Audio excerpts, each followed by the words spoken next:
হৰি ওম নমস্কাৰ শ্ৰদ্ধেয় ভক্তপ্ৰাণ ৰাইজ।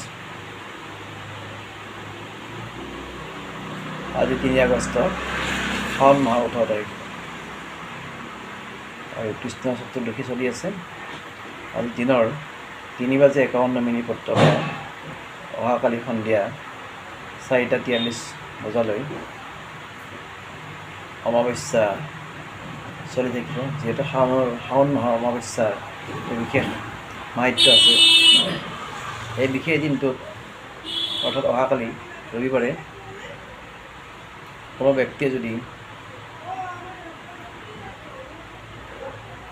মা কালীৰ চৰণত 108টা ৰঙা জবা আৰু 108টা বেলপাত অৰ্পণ কৰে, লগতে যে মাক পায়স ভোগ অৰ্পণ কৰে, তেতিয়াহ'লে তেওঁৰ সকলো মনোবাঞ্ছা পূৰ্ণ হ'ব।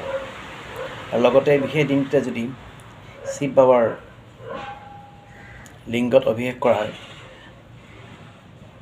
গংগাজল, গাখীৰ, দৈ, মৌ, ঘি এই দ্ৰব্যকেইবিধৰ যদি শিৱ বাবাৰ লিংগত অভিষেক কৰা হয়, তেতিয়াহ'লে সকলো অপায় মংগল নাশ হয়, মনোবাঞ্ছা পূৰ্ণ হয়।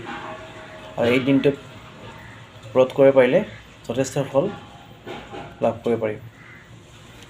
ধন্যবাদ। ওম হৰি, ওম হৰি, ওম হৰি।